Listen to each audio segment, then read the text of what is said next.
자, 이번에는 풀벌레들의 작은 귀를 생각함이란 시를 볼 거예요. 자, 이 시 역시 수능에 출제됐던 시고, 사실 이거는, 내용이 좀 길어요. 그러니까, 길다는 건 어떻게 보면 더 좀 쉽다고 생각할 수도 있어요. 쌤이 생각하기에는 시가 짧으면 짧을수록 굉장히 어렵거든요. 근데 이제 친구들 입장에서는 보통 긴 게 더 부담스럽다라고 느끼는 거죠.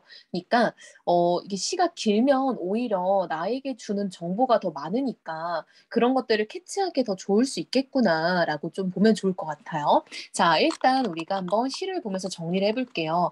제목은요, 풀벌레들의 작은 귀를 생각한대잖아요. 그럼 이 시의 소재, 즉 제재라고 하죠. 글감은 당연히 풀벌레이겠죠. 풀벌레. 여러분, 풀벌레는 보통 아주 작은 존재잖아요. 봄이나 가을에 보통 이제 우리가 많이 좀 보게 되는 거죠. 그래서 과연 그 풀벌레로 무슨 내용을 얘기하는지 한번 볼게요. 텔레비전을 끄자 풀벌레 소리 어둠과 함께 방 안 가득 들어온다. 여러분 이거를요. 이 끄자라는 게 하필 또 이렇게 행갈이가 되어 있으니까 얘를 청유형 끄자라고 생각하는 친구들이 좀 많은 것 같은데 쌤이 생각하기에는 그 텔레비전을 꺼라, 끄자 이 말이 아니라 텔레비전을 끄자라는 어떤 연결어미 있잖아요. 그쵸? 뭐뭐 하자마자 이 말 있잖아. 밥을 먹자 배가 불렀다. 뭐 이런 말인 것 같아요. 그쵸? 그래서 이렇게 보는 게 좀 더 좋을 것 같아요. 어쨌든 텔레비전을 끄자 풀벌레 소리 어둠과 함께 방 안 가득 들어온대요. 아 보니까 텔레비전을 꺼야지 풀벌레 소리가 올 수 있다라는 거는 텔레비전과 풀벌레 소리가 약간 같이 존재하기에 좀 어려운 속성인 것 같아요. 그쵸? 텔레비전을 꺼야지 풀벌레가 올 수 있고 풀벌레가 오면 텔레비전이 좀 안 들리고 이런 느낌인 것 같아. 어둠과 함께 방 안 가득 들어온대요. 자, 어둠 속에서 들으니 벌레 소리들이 환하대요. 아, 여기도 보니까 눈에 보이는 거 있어요? 자, 여러분 소리는 뭐야? 그렇지? 청각이죠. 근데 뭔가 환하다라는 건 시각이잖아요. 그렇다면 이 표현은 청각을 시각으로 돌린 거죠. 앞에서 금으로 타는 태양의 울림이라는 표현을 본 적이 있는데 그 표현과는 반대되는 거죠. 어쨌든 얘도 공감각적 심상이다라는 거죠. 같은 말로 감각의 전이이다라는 거죠. 벌레 소리가 여러분 환하대요. 여러분 뭔가가 환하다라는 거 우리 보통 긍정적 이미지로 쓰죠. 그렇다면 우리가 여기서 잡아야겠네. 이 사람은 벌레 소리를 긍정하는 사람이고요. 따라서 풀벌레 소리를 긍정하는 사람일 거예요. 그 말인즉슨 텔레비전은 풀벌레 소리와 대치되는 거기 때문에 당연히 부정적인 존재로 보는 게 좀 더 크겠죠. 별빛이 묻어 더 낭낭하다라고 해서 밤이니까 그쵸? 우리가 밤에는 별이 떠 있고 그 풀벌레 소리가 별빛과 함께 느껴진다라는 말이겠죠. 귀뚜라미나 여치 같은 큰 울음 사이에는 여러분 보세요. 우리 기준의 풀벌레는 귀뚜라미나 여치 같은 느낌인데 이 사람은 귀뚜라미나 여치조차도 더 큰 존재라는 거야. 한마디로 이러한 귀뚜라미나 여치는 큰 울음이고 그보다 더 작은 너무 작아 들리지 않는 소리를 지금 좀 주목해 보자라는 거야. 그러니까 이 사람이 말하는 풀벌레 소리는 귀뚜라미나 여치 소리도 아니다라는 거지. 왜냐면 여러분 귀뚜라미 소리는 또 들리거든. 그러니까 이것보다 더 작은 소리를 생각해 보자라는 거야. 그리고 이 사람은 풀벌레들의 작은 귀를 생각한대요. 아, 이제는 소리에서 귀로 살짝 관점이 옮겨갔어요. 내 귀에는 들리지 않는 소리들이 드나드는 까맣고 좁은 통로 뭐 말하는 거야? 그치.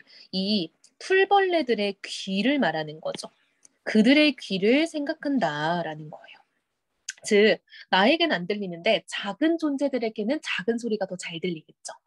그 통로의 끝에 두근거리며 매달린 여린 마음들을 생각한다. 여러분 계속 이렇게 조금씩 옮겨가고 있는 거 보이죠? 여린 마음은 뭐겠어? 그렇지.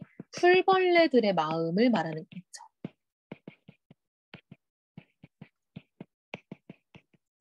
발뒤꿈치처럼 두꺼운 내 귀. 뭔가 좀 표현이 좀 역해요. 그쵸? 직유법이죠. 어쨌든 발 뒤꿈치 여러분 굳은 살이 많이 있잖아요. 그쵸? 그렇게 굳은 살처럼 딱딱해진 내 귀에 부딪혔다가 되돌아간 소리를 생각한대요. 누구의 소리? 그렇지. 풀벌레 소리인 거죠. 풀벌레 소리. 그 소리를 내가 생각을 해본다. 한마디로 이 사람은 문득 풀벌레 소리를 듣고 이제껏 내가 이 소리를 못 들었구나라는 지금 인식을 하고 있는 거죠. 브라운관이 뿜어낸 현란한 빛이 내 눈과 귀를 두껍게 채우는 동안 그 울음소리들, 누구의 울음소리? 그렇지, 풀벌레의 울음소리를 말하는 거겠죠. 수없이 나에게 왔다가 너무 단단한 벽 뭐겠어요? 나의 귀겠죠. 발뒤꿈치처럼 딱딱했던 나의 귀에 부딪혀 되돌아갔을 것이래요. 한마디로 풀벌레 소리를 못 듣게 한 건 뭐야? 브라운관이 뿜어낸 현란한 빛, 즉 TV 말하는 거죠, 여러분. 브라운관. TV가 내 눈과 귀를 두껍게 채우는 동안 한마디로 이런 풀벌레 소리하고는 조금 대립되는 존재. 뭐라고 해야 될까? 여러분 봐봐. 우리 한번 이거 속성을 잡아봅시다. 풀벌레 소리는 풀벌레, 자연물이죠. 즉 자연의 소리예요. 그럼 자연의 소리와 대립되는 거 뭐라고 할 수 있어? 가장 쉽게. 그렇지. 속세의 소리, 문명의 소리라고 할 수 있겠죠. 그렇다면 당연히 맨 위에서 봤던 텔레비전 이건 역시 문명을 상징한다라고 볼 수 있겠죠. 이렇게 잡아가는 거예요. 그렇죠? 속성 하나를 찾아서 대립되는 건 반대 의미 붙이면 되는 거니까. 하루살이들처럼 여러분 하루살이가 이 작품의 풀벌레가 아니에요. 얘는 그냥 직육법으로 쓰인 보조관념일 뿐인 거야. 전등에 부딪혔다가 바닥에 새까맣게 떨어졌을 것이다. 크게 밤 공기를 들이시니 허파 속으로 그 소리들이 들어온대요. 누구의 소리? 풀벌레들의 소리죠. 허파도 별빛이 묻어 조금은 환해진다라고 해서 화자는 지금 이러한 풀벌레 소리를 듣고 난 뒤 자신이 좀 더 긍정적인 상태가 됐다라고 보는 거죠.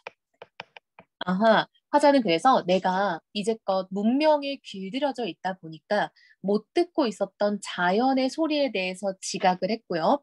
그것에 대해서 좀 이야기를 하고 있다라고 볼 수 있겠죠.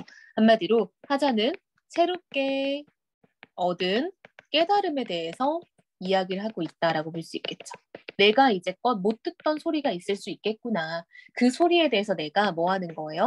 성찰하고 반성하고 있죠. 내가 너무 문명에 길들여져서 몰랐던 것들이 있었을 것 같다라고. 당연히 이 작품은 그런 문명에 대해서 조금은 비판적인 태도를 가지고 있겠죠. 문명 비판적 태도. 그리고 여러모로 굉장히 많은 심상이 쓰이고 있어요. 감각적이죠. 그래서 자신의 깨달음에 대해서 쓴 시다라고 볼 수 있을 것 같아요. 우리 이거 시의 대립 구조를 한번 형광펜으로 표시해 볼게요. 풀벌레 소리, 화자 긍정하는 거죠. 너무 작아 들리지 않는 소리, 풀벌레 말하는 거죠. 그 풀벌레들 자긴 귀, 풀벌레 거니까 당연히 긍정적 소재를 쓸 수 있겠죠. 까맣고 좁은 통로들 역시 풀벌레들의 귀니까 긍정적으로 쓰였겠죠. 여린 마음들, 풀벌레들의 마음이니까 긍정적으로 쓰였을 거고, 되돌아간 소리들, 내 귀에 닿지 못한 거 풀벌레 소리니까 긍정적일 거고, 그 울음소리들 역시 풀벌레 소리 말하는 거죠. 그래서 크게 밤 공기를 들이시니 허파 속으로 그 소리들 풀벌레 소리죠. 허파에 별빛이 묻었다라는 거는 풀벌레 소리와 함께 들어온 것들을 말하는 거죠. 그럼 반대로 우리 부정적인 속성 한번 체크해 볼게요. 텔레비전 문명이니까 부정적이겠죠. 자, 그리고 쭉 내려와서 브라운관이 뿜어낸 현란한 빛 이런 것들 부정적으로 쓰인 거죠. 그래서 나는 이제는 이런 문명 외에 조금 더 자연적인 것들에 한번 귀를 기울여 보겠다라는 깨달음이 드러난 시라고 볼 수 있을 것 같아요.